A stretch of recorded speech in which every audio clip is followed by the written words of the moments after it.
ప్రేమ అన్న పదానికి రెండు అక్షరాలు, కానీ మీరు నాపైన చూపించినటువంటి ప్రేమ అనంతం. నేను సురేష్, మీ ప్రేమకు బానిస. History of Java. అసలు జావా యొక్క హిస్టరీ ఏంటి, జావాని ఎవరు కనిపెట్టారు, ఎందుకోసం కనిపెట్టారు అన్న దాని గురించి ఇప్పుడు మనం డిస్కస్ చేసుకుందాం. కానీ దానికన్నా ముందు మీరు కనుక మన ఛానల్ ఇప్పుడు వరకు సబ్స్క్రైబ్ చేసుకోకపోయినట్లయితే వెంటనే సబ్స్క్రైబ్ చేసేసుకోండి. అండ్ అదేవిధంగా నేను చెప్పినటువంటి ఎక్స్ప్లెనేషన్ కనుక మీకు నచ్చినట్లయితే తప్పకుండా ఈ యొక్క వీడియోని లైక్ చేయండి. ఓకే కదా? సరే, ఇప్పుడు చూడండి, ఫర్ ఎగ్జాంపుల్ మీ యొక్క కంప్యూటర్లో మీరు యూట్యూబ్ ఓపెన్ చేయాలనుకున్నారు అనుకుందాం. ఓకే, అప్పుడు మీరు ఏం చేస్తారు? సింపుల్గా బ్రౌజర్ ఓపెన్ చేస్తారు. ఏదో ఒక బ్రౌజర్ ఓపెన్ చేస్తారు. బ్రౌజర్ ఓపెన్ చేసిన తర్వాత youtube.com అని కొడతారు అనమాట. సో youtube.com అని కొట్టిన వెంటనే మీకు ఒక పేజ్ ఓపెన్ అవుతుంది. ఆ యొక్క పేజ్లో ఈ విధంగా చాలా డేటా ఉంటుంది. డిఫరెంట్ వీడియోస్ ఉంటాయి, ఇమేజెస్ ఉంటాయి, టెక్స్ట్ ఉంటుంది. వీటిని మనం ఏమంటాము అనుకోనంటే HTML పేజెస్ అంటాం అనమాట. HTML అంటే హైపర్ టెక్స్ట్ మార్కప్ లాంగ్వేజ్. వీటి గురించి మనం తర్వాత డిస్కస్ చేసేసుకుందాం.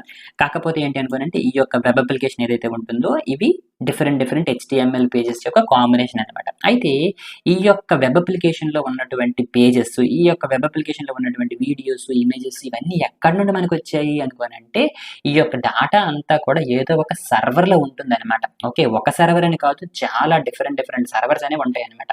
ఆ యొక్క సర్వర్ల నుండి మనకి డేటా అనేది వస్తుంది. ఆ విధంగా వచ్చినటువంటి డేటాని మనం ఈ యొక్క వెబ్ అప్లికేషన్లో చూపిస్తామన్నమాట. ఓకే, ఇది నార్మల్గా జరిగేది. అయితే ఇక్కడ మనకు వచ్చేటువంటి డేటా అనేది ఒకే ఒక్క సర్వర్ నుండి రాదు.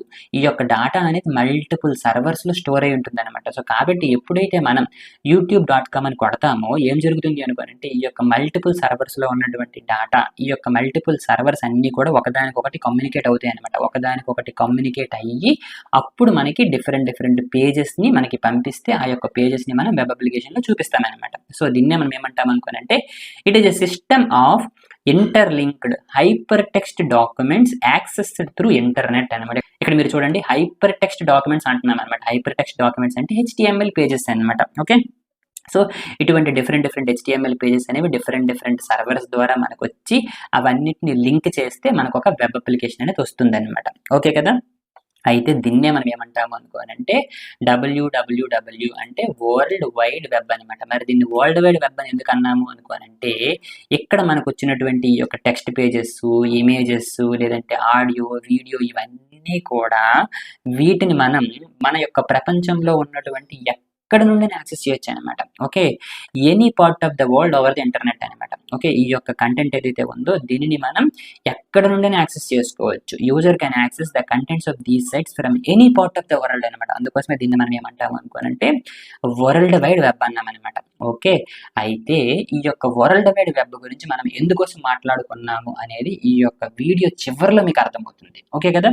కాకపోతే ఇక్కడ మీరు గుర్తుపెట్టుకోవాల్సింది ఏంటి అనుకోనంటే వరల్డ్ వైడ్ వెబ్ అంటే ఏంటి? It is a system of interlinked hyper text documents accessed through the internet ద్వారా వీటిని మనం యాక్సెస్ చేసుకోవచ్చు. ఓకే కదా? సరే, ఇప్పుడు మనం అసలు జావాని ఎవరు కనిపెట్టారు, దాని యొక్క హిస్టరీ గురించి మాట్లాడుకుందాం.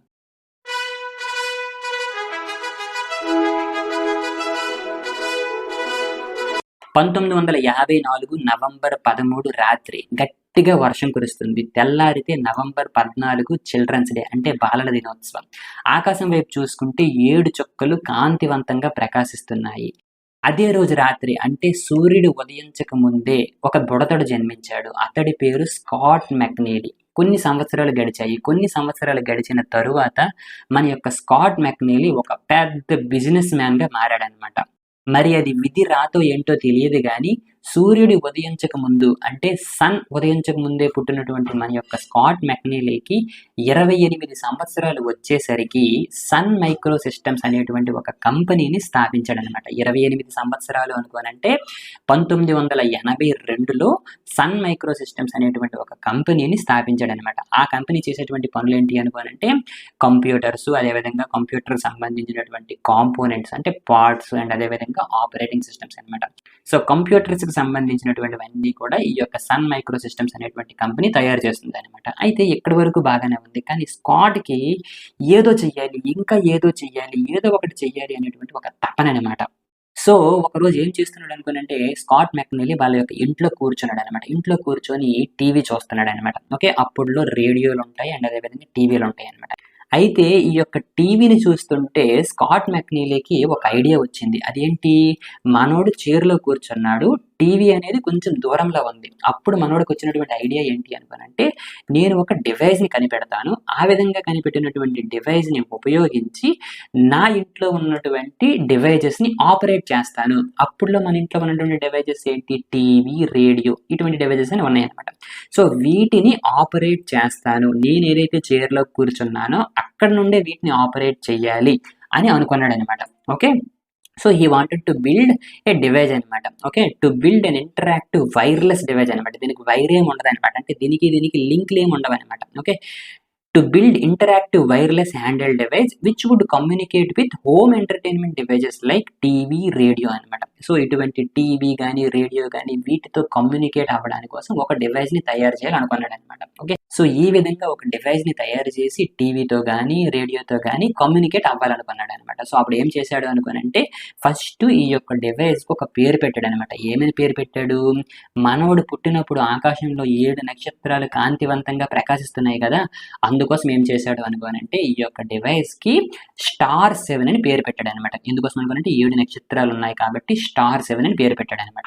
ఓకే. డివైస్‌కి పేరైతే పెట్టేశాడు. కానీ ఇప్పుడు ఈ యొక్క డివైస్‌ని మనం ఇంప్లిమెంట్ చేయాలి. అందుకోసం ఏం చేశాడు అనుకోనంటే, ఆ కంపెనీలో ఎవరైతే బాగా పనిచేస్తున్నారో వాళ్ళందరిని తీసుకొని ఒక టీమ్ ఫార్మ్ చేశాడనమాట. ఆ టీమ్ యొక్క పేరొచ్చేసి గ్రీన్ టీమ్ అని పెట్టాడనమాట. సో ఆ విధంగా ఒక టీమ్ పెట్టిన తర్వాత వాళ్ళు చేసేటువంటి ప్రాజెక్ట్‌కి గ్రీన్ ప్రాజెక్ట్ అనేటువంటి ఒక పేరుని పెట్టాడనమాట. ఓకే. అయితే ఇప్పుడు ఈ యొక్క డివైస్ ఏం చేయాలి? ఇంట్లో ఉన్నటువంటి అదర్ డివైజెస్‌తో కమ్యూనికేట్ చేయాలి. అంటే అదర్ డివైజెస్‌తో మాట్లాడాలి. సో అప్పుడు ఈ యొక్క టీమ్ ఏం చేసింది అనుకోనంటే, బాగా రీసెర్చ్ చేసిందనమాట. బాగా రీసెర్చ్ చేసిన తర్వాత వాళ్ళకి అర్థమైంది ఏంటి అనుకోనంటే, మనం చేసేటువంటి ప్రోగ్రామ్ ప్రతి ఒక్క డివైస్‌లో కూడా పని చేయాలి. ప్రతి ఒక్క డివైస్‌లో కూడా వర్క్ చేయాలి అని అర్థమైందనమాట. అంటే వీళ్ళు రాసినటువంటి ప్రోగ్రామ్ ఏదైతే ఉందో ఇది ఈ డివైస్‌లో వర్క్ అవ్వాలి, ఈ డివైస్‌లో వర్క్ అవ్వాలి అండ్ అదే విధంగా ఈ డివైస్‌లో వర్క్ అవ్వాలనమాట. 3 డివైస్‌లో వర్క్ అయితే అప్పుడు మన యొక్క ప్రాజెక్ట్ అనేది సక్సెస్ అవుతదని అర్థమైందనమాట. అయితే అందుకోసం వీళ్ళు ఏం చేశారు అనుకోనంటే, అప్పట్లో ఉన్నటువంటి లాంగ్వేజెస్ ఏదో ఒకటి తీసుకొని రాద్దాం అనుకున్నారనమాట. ఓకే. అప్పట్లో ఉన్నటువంటి ప్రోగ్రామింగ్ లాంగ్వేజెస్ ఏంటి, సి, సి ప్లస్ ప్లస్. ఈ యొక్క 2 లాంగ్వేజెస్ అప్పట్లో బాగా పాపులర్ అనమాట. అయితే ఈ రెండింట్లో సి, సి ప్లస్ ప్లస్‌లో సి ప్లస్ ప్లస్ అనేది కొంచెం అడ్వాన్స్‌డ్ అనమాట. సో అందుకోసం ఏం చేశారు అనుకోనంటే, సరే సి ప్లస్ ప్లస్ అనేటువంటి ప్రోగ్రామింగ్ లాంగ్వేజ్‌ని ఉపయోగించి మన యొక్క ప్రాజెక్ట్‌ని రాసేద్దాం అని అనుకున్నారనమాట. కానీ కొన్ని రోజుల తరువాత వాళ్ళకి అర్థమైంది ఏంటి అనుకోనంటే, ఈ యొక్క సి ప్లస్ ప్లస్‌ని ఉపయోగించి ఈ యొక్క ప్రాజెక్ట్‌ని కంప్లీట్ చేయలేము అని అర్థమైందనమాట. అయితే అసలు సి ప్లస్ ప్లస్ అనేది ఎందుకోసం వర్క్ అవ్వలేదు? సి ప్లస్ ప్లస్ వల్ల వాళ్ళకి వచ్చినటువంటి ప్రాబ్లమ్స్ ఏంటి అనేది మనం తర్వాత డిస్కస్ చేసుకుందాం. కాకపోతే ఇప్పుడేంటి, అసలు ఎగ్జిస్టింగ్ లాంగ్వేజెస్ ఏవి కూడా వీళ్ళకి పని చేయడం లేదనమాట. అప్పుడు ఆ యొక్క గ్రీన్ టీమ్‌లో ఉన్నటువంటి ఒకడు ఓకే. ఒక టాలెంటెడ్ పర్సన్ ఏం చేశాడు అనుకోనంటే హార్డ్ వర్క్ చేశాడనమాట. అలా కృషి చేశాడు. అసలు ఏం చెయ్యాలి? ఈ యొక్క ప్రాజెక్ట్‌ని సక్సెస్‌ఫుల్‌గా ఏ విధంగా కంప్లీట్ చేయాలి అని అలాగా ఆలోచిస్తూ ఒక పక్క నుండి కాఫీలు తాక్కుంటూ ప్రోగ్రామింగ్ రాసుకుంటూ ఏం చేశాడు అనుకోనంటే, ఏకంగా ఒక కొత్త లాంగ్వేజ్‌ని డెవలప్ చేసేసాడనమాట. అప్పటి వరకు ఉన్నటువంటి languages C, C plus plus కదా! ఇప్పుడు మనోడు ఏం చేశాడు అనుకోనంటే, ఏకంగా ఒక కొత్త ప్రోగ్రామింగ్ లాంగ్వేజ్‌ని కనిపెట్టేసాడనమాట. అయితే ఇప్పుడు ఆ విధంగా కనిపెట్టినటువంటి ఒక కొత్త ప్రోగ్రామింగ్ లాంగ్వేజ్‌కి ఒక పేరు పెట్టాలి. అంతే కదా! సరే ఏ పేరు పెడదాము అని చెప్పేసి ఇలాగ బుర్ర తిప్పాడనమాట. సో ఇలాగ బుర్ర తిప్పి బయటికి చూడగానే అక్కడ మనోడికి ఒక చెట్టు కనిపించింది. ఆ యొక్క చెట్టు పేరేంటి అనుకోనంటే ఓక్ అనమాట. అప్పుడేం చేశారు అనుకోనంటే, ఇతను కనిపెట్టినటువంటి ఈ యొక్క ప్రోగ్రామింగ్ లాంగ్వేజ్‌కి ఓక్ అని పేరు పెట్టారనమాట. కాకపోతే ఏం జరిగిందనుకోనంటే, ఓక్ అనేటువంటి పేరు ఆల్రెడీ ఇంకో కంపెనీ యూజ్ చేసుకుంటుందనమాట. సో కాబట్టి కాపీరైట్ ఇష్యూస్ అనేవి వచ్చేస్తున్నాయి కాబట్టి ఏం చేశారనుకోనంటే, ఈ యొక్క ఓక్ నుండి జావా కింద మార్చారనమాట. సో ఆ విధంగా ఒక కొత్త ప్రోగ్రామింగ్ లాంగ్వేజ్ అదేంటి జావా అనేటువంటి ఒక ప్రోగ్రామింగ్ లాంగ్వేజ్‌ని కనిపెట్టి, ఆ లాంగ్వేజ్‌ని ఉపయోగించి స్టార్ 7 అనేటువంటి డివైస్‌ని అయితే కనిపెట్టేసారనమాట. ఓకే. మరి ఇటువంటి పవర్‌ఫుల్ లాంగ్వేజ్ జావా అనేటువంటి లాంగ్వేజ్‌ని కనిపెట్టింది ఎవరు అనుకోనంటే జేమ్స్ గాస్లింగ్. సో జావాని కనిపెట్టింది ఎవరు? James Gosling. ఓకే. సో ఆ విధమైనటువంటి ఒక లాంగ్వేజ్‌ని కనిపెట్టి, ఆ లాంగ్వేజ్‌ని ఉపయోగించి స్టార్ 7 అనేటువంటి ఒక డివైస్‌ని యూజ్ చేసి ఇంట్లో ఉన్నటువంటి టీవీతో కమ్యూనికేట్ చేశారనమాట. అసలు ఏ విధంగా అది వర్క్ అవుతుంది? అసలు ఏ విధంగా దాన్ని రాశారు? దాని యొక్క ఎంటైర్ డెమో అనేది మనం యూట్యూబ్‌లో చూసుకోవచ్చనమాట. ఓకే. అసలు యాక్చువల్‌గా అది ఎలా ఉంటుందనుకోనంటే ఒక టాబ్లెట్ డివైస్ లాగా ఉంటుందనమాట. ఓకే. టాబ్లెట్ కంప్యూటర్ లాగా ఉంటుంది. అందులో డిఫరెంట్ ఐకాన్స్ అనేవి ఉంటాయి. దాన్ని మనం డ్రాగ్ అండ్ డ్రాప్ చేసుకోవచ్చు. చేసుకోవచ్చు. ఇట్లా చాలా ఉంటాయి అనమాట. కావాలంటే మీరు ఏం చేస్తారనుకోనంటే యూట్యూబ్ ఓపెన్ చేయండి. యూట్యూబ్ ఓపెన్ చేసిన తర్వాత *7 డెమో బై జేమ్స్ గాస్లింగ్ అని టైప్ చేయండి అనమాట. సో టైప్ చేసిన తర్వాత ఫస్ట్ మీకు ఒక వీడియో వస్తుంది. ఇక్కడ మీరు చూడండి 9 minutes 52 seconds ఉంటుంది. ఈ యొక్క వీడియోని చెక్ చేస్తే అసలు *7 యొక్క డివైస్ ఏ విధంగా ఉంటుంది, అసలు అప్పుడులోనే ఇంత టెక్నాలజీ ఉందా అని మీరు ఆశ్చర్యపోతారనమాట. కావాలంటే ఒక్కసారి ఇది మీరు చెక్ చేసి చూడండి. ఓకే కదా. అయితే అంతా బాగుంది. జావా అనేటువంటి ఒక కొత్త ప్రోగ్రామింగ్ లాంగ్వేజ్‌ని కనిపెట్టేశారు. ఆ విధంగా కనిపెట్టినటువంటి ప్రోగ్రామింగ్ లాంగ్వేజ్‌ని ఉపయోగించి *7 అనేటువంటి ఒక డివైస్‌ని కూడా తయారు చేసేశారు. దానిని ఉపయోగించి ఇంట్లో ఉన్నటువంటి డివైసెస్‌తో కమ్యూనికేషన్ కూడా చేసేశారనమాట. అంతా బాగుంది. తర్వాత ఏం చేశారు అనుకోనంటే ఈ యొక్క డివైస్‌ని పట్టుకొనెళ్ళి ఈ యొక్క టీవీ ఇండస్ట్రీ, టెలివిజన్ ఇండస్ట్రీ ఏదైతే ఉందో వాళ్ళ దగ్గరికి వెళ్లారనమాట. వాళ్ళ దగ్గరికి వెళ్లి అమ్మాలనుకున్నారు. అంతే కదా, మనోడు బిజినెస్ మ్యాన్ కదా. సో ఏం చేశాడు అనుకోనంటే నేను ఒక కొత్త డివైస్‌ని కనిపెట్టాను. దీనిని ఉపయోగించి మన యొక్క టీవీని మనం ఆపరేట్ చేయొచ్చు, అంటే ఒక రిమోట్ లాగా ఆపరేట్ చేయొచ్చు అని చెప్పేసి వాళ్ళకి చెప్పాడనమాట. కాకపోతే వాళ్ళేమన్నారు అనుకోనంటే మీరు ఏదైతే చేశారో దాని యొక్క టెక్నాలజీ అనేది చాలా అడ్వాన్స్డ్ అని చెప్పేసి వాళ్ళు దీనిని యాక్సెప్ట్ చేయలేదనమాట. Okay. So cable TV industry అనేది దీనిని యాక్సెప్ట్ చేయలేదనమాట. ఎందుకోసం అనుకోనంటే వాళ్ళేమన్నారు, మీరు చేసినటువంటి ఈ యొక్క టెక్నాలజీ అనేది చాలా అడ్వాన్స్ అని చెప్పేసి వాళ్ళు పక్కకు తప్పారనమాట. కాకపోతే మనం చేసిన దానికి ఏదో ఒక ఉపయోగం అయితే తప్పకుండా ఉంటుంది కదా. అక్కడికి కొన్ని రోజుల తర్వాత వీళ్ళకి అర్థమైంది ఏంటి అనుకోనంటే అప్పట్లో ట్రెండింగ్ అవుతున్నటువంటి WWW వరల్డ్ వైడ్ వెబ్ అంటే ఇంటర్నెట్ అనమాట. వీళ్ళకి అర్థమైంది ఏంటి అనుకోనంటే ఈ యొక్క ఇంటర్నెట్ కాన్సెప్ట్ కూడా సేమ్ వీళ్ళు ఏదైతే తయారు చేశారో అలానే వర్క్ అవుతుందని అర్థమైంది అనమాట. వీళ్ళు చేసింది ఏంటి, ఒక డివైస్‌ని ఉపయోగించి ఇంకొక డివైస్‌తో మనం కమ్యూనికేషన్ చేసుకోగలం, అంటే మల్టిపుల్ డివైజెస్‌తో కమ్యూనికేషన్ చేసుకోగలం అనేది వీళ్ళ కాన్సెప్ట్ అనమాట. ఈ యొక్క ఇంటర్నెట్‌లో చూసుకున్నా కూడా సేమ్ అదే కాన్సెప్ట్ అనమాట. It is a system of interlinked hyper text documents. Different సర్వర్లు ఉంటాయి, కంప్యూటర్స్ ఉంటాయి అండ్ ఒకదానితో ఒకటి కమ్యూనికేషన్స్ చేస్తాయి అనమాట. సో కాబట్టి వీళ్ళు అనుకున్నటువంటి కాన్సెప్ట్ అండ్ అప్పట్లో ట్రెండింగ్‌లో ఉన్నటువంటి ఈ యొక్క ఇంటర్నెట్ WW అనేటువంటి కాన్సెప్ట్ కూడా సిమిలర్ అనమాట. అప్పుడు వీళ్ళు ఏమనుకున్నారు అనుకోనంటే సరే సేమ్ కాన్సెప్ట్ జావాని ఉపయోగించి మనం ఇంటర్నెట్‌లోకి వెళ్ళిపోదాం అని అనుకున్నారనమాట. సో ఆ విధంగా అనుకున్న తరువాత అప్పుడు ఏం చేశారు అనుకోనంటే ఒక కాన్ఫరెన్స్‌కి వెళ్లారనమాట. ఒక కాన్ఫరెన్స్‌కి వెళ్ళి ఆ కాన్ఫరెన్స్‌లో అసలు ఈ యొక్క జావా అనేటువంటి లాంగ్వేజ్‌ని ఇంటర్నెట్‌లో ఏ విధంగా ఉపయోగించగలం అన్నటువంటి దాని గురించి ఒక డెమో ఇచ్చారు. అది సక్సెస్‌ఫుల్ అయిందనమాట. సో అప్పటి నుండి ఏం చేశారు అనుకోనంటే జావాలో మనకి యాప్లెట్స్ అనేటువంటి ఒక కాన్సెప్ట్ ఉంటుందనమాట. ఈ యొక్క యాప్లెట్స్ అనేటువంటి కాన్సెప్ట్‌ని ఉపయోగించి అప్పుడులో ఉన్నటువంటి static websites, static HTML pages ఏవైతే ఉన్నాయో వాటికి ఒక కొత్త లుక్ అండ్ ఫీల్‌ని తెచ్చారనమాట. అంటే అప్పట్లో మనకున్నటువంటి HTML పేజెస్ అనేవి సింపుల్ టెక్స్ట్ అనమాట. కానీ యాప్లెట్స్ అనేటువంటి కాన్సెప్ట్ ఉపయోగించుకోవడం వల్ల మనం ఇమేజెస్ గానీ, వీడియో గానీ ఒక డివైస్ నుండి ఇంకో డివైస్‌కి సంబంధించినటువంటి కమ్యూనికేషన్ గానీ ఇవన్నీ చేయగలిగామనమాట.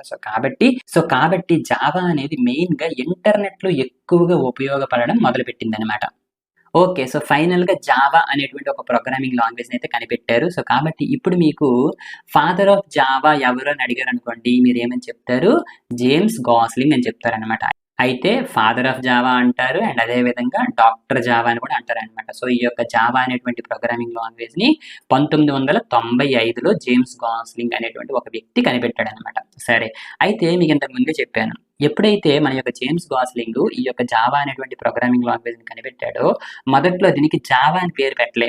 ఓక్ అని పేరు పెట్టారనమాట. ఎందుకోసం అనుకోనంటే ఇతని ఆఫీస్ బయట ఓక్ అనేటువంటి చెట్టు ఉంది కాబట్టి. అయితే ఆ తరువాత డైరెక్ట్‌గా ఓక్ నుండి జావాగా ఏ విధంగా మార్చారు, డైరెక్ట్‌గా జావానే ఎందుకు పెట్టాలి, బావా అని పెట్టొచ్చు కదా అనేటువంటి డౌట్లు మీకు ఉండొచ్చు.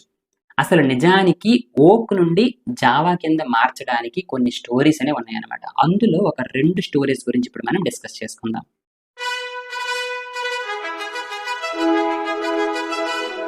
ఫస్ట్ స్టోరీ ఏంటి అనుకోనంటే జావా అనేది డెఫినిట్‌గా ఒక పవర్‌ఫుల్ లాంగ్వేజ్. అంతే కదా! ఒక పవర్‌ఫుల్ లాంగ్వేజ్, ఒక కొత్త లాంగ్వేజ్ కనిపెట్టారు. ఏదో ఒక మంచి పేరు పెట్టాలి అని వీళ్ళందరికీ ఉందన్నమాట. ఓక్ అనేటువంటి పేరు అనేది తప్పకుండా వీళ్ళు వాడకూడదు. ఎందుకంటే అది కాపీరైట్ ఇష్యూస్‌లో ఉంది కాబట్టి. ఇప్పుడు ఏ పేరుని పెడదాము అని చెప్పేసి వీళ్ళందరూ కూడా సమావేశమయ్యారన్నమాట. అందరూ ఒకళ్ళకొకళ్ళు సమావేశమైతే ఈ యొక్క గ్రీన్ టీమ్‌లో ఇద్దరు లవర్స్ ఉన్నారన్నమాట. రాజు, రాణి.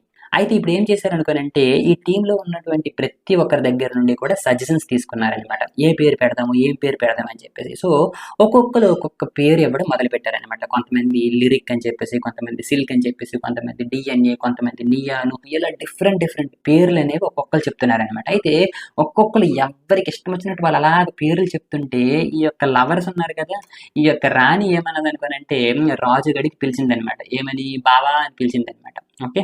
సో, బావా అని గట్టిగా పిలిస్తే వీళ్ళకి వినబడింది ఏంటి తెలుసా? జావా అని వినిపించిందనమాట. ఓకే. సో, అప్పుడు వీళ్ళకి కొంచెం కొత్తగా అనిపించింది. అదేంటది ఒక కొత్త పేరు జావా వచ్చింది అని చెప్పేసి వీళ్ళకి కొంచెం కొత్తగా అనిపించిందనమాట. Okay. Lyric, Silk, DNA, Neon ఇవన్నీ కూడా పాత పేర్లే. కానీ జావా అనేది ఒక కొత్త పేరు. అప్పుడు వీళ్ళేమనుకున్నారనుకోనంటే, మనం ఒక కొత్త ప్రోగ్రామింగ్ లాంగ్వేజ్‌ని కనిపెట్టాం కదా! సో, అందుకోసమే మనం ఈ యొక్క జావా అనేటువంటి ఈ యొక్క కొత్త పేరు ఏదైతే ఉందో, అది వినడానికి కొంచెం బాగుంది అని చెప్పేసి అప్పుడు జావా అని వాళ్ళు ఫిక్స్ అయ్యారనమాట. ఓకే. ఈ యొక్క బావా అనేటువంటి కాన్సెప్ట్ జస్ట్ సరదాగా నేను చెప్పాను. కానీ నిజానికి ఏం జరిగిందనుకోనంటే, ఈ యొక్క టీమ్‌లో ఎవరో ఒకళ్ళు జావా అని పిలిచారనమాట. అది ఎవరు అనేది ఇప్పటికి ఎవరికీ తెలీదు. కాకపోతే ఎవరో ఒకళ్ళు పిలవడం వల్ల ఈ యొక్క జావా అనేటువంటి పేరు కొంచెం కొత్తగా వాళ్ళకి అనిపించడం వల్ల ఫైనల్‌గా జావా అని ఫిక్స్ అయిపోయారనమాట. ఇది ఫస్ట్ స్టోరీ.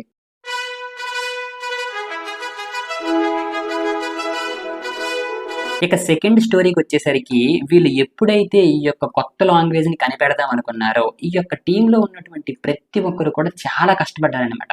ప్రతిసారి కష్టపడుతున్నప్పుడు వీళ్ళకి హెల్ప్ చేసింది కాఫీ. అంతే కదా! అంతే కదా! రోజు మొత్తం కష్టపడుతూనే ఉంటారనమాట. సో, ఈ విధంగా కష్టపడుతున్నప్పుడు మధ్య మధ్యలో కాఫీ తాగుతుంటారనమాట. సో, కాఫీ తాగగానే వీళ్ళకి కొంత ఎనర్జీ వస్తుందనమాట. సో, ఆ విధంగా వచ్చినటువంటి ఎనర్జీతో మళ్ళీ వర్క్ చేస్తుంటారనమాట. సో, అందుకోసం వీళ్ళేమనుకున్నారు అనుకోనంటే, ఇంత పవర్‌ఫుల్ లాంగ్వేజ్‌ని మనం కనిపెట్టడానికి గల కారణం కాఫీ. అసలు కాఫీయే లేకపోతే మనం ఇంత కష్టపడే వాళ్ళమే కాదు కదా! అనుకోని, అసలు ఇంత మంచి కాఫీ ఎక్కడి నుండి వస్తుంది అన్న దాని గురించి రీసెర్చ్ చేశారనమాట. అయితే బాగా రీసెర్చ్ చేసిన తర్వాత వాళ్ళకి అర్థమైంది ఏంటి అనుకోనంటే, ఈ కాఫీ తయారు చేయడానికి ఉపయోగించినటువంటి బీన్స్ ఏవైతే ఉంటాయో, ఆ పిక్కలుంటాయి గదా! ఆ యొక్క బీన్స్ అనేవి ఇండోనేషియాలోని జావా అనేటువంటి ఒక ఐలాండ్, ఒక ద్వీపం నుండి వస్తున్నాయి అని వాళ్ళకి అర్థమైందనమాట. ఓకే.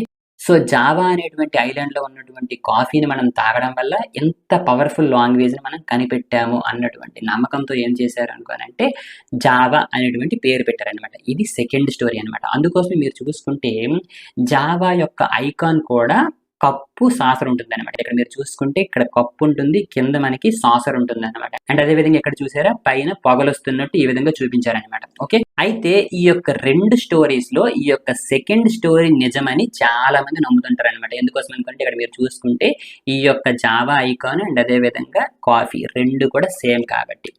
ఓకే. అయితే ఈ యొక్క జావాకి ఫుల్ ఫార్మ్ ఏమి ఉండదనమాట. ఇది ఒక జస్ట్ నేమే. దీనికి ఫుల్ ఫార్మ్ ఏమి ఉండదనమాట. ఓకే. సో, ఈ యొక్క జావాకి సంబంధించినటువంటి ఫస్ట్ వెర్షన్ అనేది 1996 జనవరి 23న రిలీజ్ చేశారనమాట. సో, జావా 1.0 ఫస్ట్ వెర్షన్ వచ్చేసి 1996 23న రిలీజ్ చేశారనమాట. నిజానికి జావాని కనిపెట్టింది 1995లోనే. కానీ జనాల్లోకి ఫస్ట్ వెర్షన్ జావా 1.0 దించింది మాత్రం 1996 జనవరి 23 అనమాట. అయితే ఇక్కడికి కరెక్ట్‌గా 14 సంవత్సరాల తరువాత అంటే 2010లో ఏం జరిగిందనుకోనంటే, ఒరాకిల్ అనేటువంటి ఒక కంపెనీ మన యొక్క సన్ మైక్రో సిస్టమ్స్ అనేటువంటి కంపెనీని కొనేసిందనమాట. ఎంతకి? $7.4 బిలియన్‌ల సన్ మైక్రో సిస్టమ్స్‌ని ఒరాకిల్ అనేటువంటి కంపెనీ కొనేసిందనమాట. అందుకోసమే ఇప్పుడు మనం జావాని డౌన్‌లోడ్ చెయ్యాలి అనుకోనంటే, ఒరాకిల్ అనేటువంటి వెబ్‌సైట్‌లో జావాని డౌన్‌లోడ్ చేస్తుంటామనమాట. అయితే మీకు మొదట్లో ఒక విషయం చెప్పాను. ఎప్పుడైతే వీళ్ళు ఈ యొక్క ప్రాజెక్ట్‌ని స్టార్ట్ చేశారో ఫస్ట్ సి++ అనేటువంటి లాంగ్వేజ్‌తో తయారు చేసేద్దాం అనుకున్నారు. కాకపోతే సి++ అనేటువంటి లాంగ్వేజ్ ఉపయోగించి చేయలేకపోయారు. ఎందుకోసం అనుకోనంటే సి++లో కొన్ని ప్రాబ్లమ్స్ అనేవి ఉన్నాయన్నమాట. అందులో ఫస్ట్‌ది ఏంటి అనుకోనంటే ప్లాట్‌ఫార్మ్ ఇండిపెండెన్స్ అనమాట. సి++ని ఉపయోగించి మనం ప్లాట్‌ఫార్మ్ ఇండిపెండెన్స్‌ని అచీవ్ చేయలేకపోయామనమాట. ఓకే. కాకపోతే వీళ్ళు అనుకున్నటువంటి ఫంక్షనాలిటీ కావాలి అంటే ప్లాట్‌ఫార్మ్ ఇండిపెండెన్స్ అనేది తప్పకుండా ఉండాలి. అందుకోసమే సి++ అనేటువంటి లాంగ్వేజ్‌ని పక్కకు పెట్టేశారు. ఎందుకోసం అనుకోనంటే సి++ ప్లాట్‌ఫార్మ్ ఇండిపెండెన్స్‌ని అచీవ్ చేయదు. అసలు ఈ యొక్క ప్లాట్‌ఫార్మ్ ఇండిపెండెన్స్ అంటే ఏంటి అనేది మీ యొక్క డౌట్. అంతే కదా! సో, కాబట్టి ఇప్పుడు మనం ప్లాట్‌ఫార్మ్ ఇండిపెండెన్స్ గురించి డిస్కస్ చేసుకుందాం. కానీ దానికన్నా ముందు ఇప్పటి వరకు మనం చూసినటువంటి ఈ యొక్క 2 చాప్టర్స్‌లో ఒకవేళ ఇంటర్వ్యూలో ఏవైనా క్వెషన్స్ అడిగితే ఏం అడగొచ్చు అన్న దాని గురించి డిస్కస్ చేసుకుందాం. చిన్న బ్రేక్ చిటికలో వచ్చేస్తాను.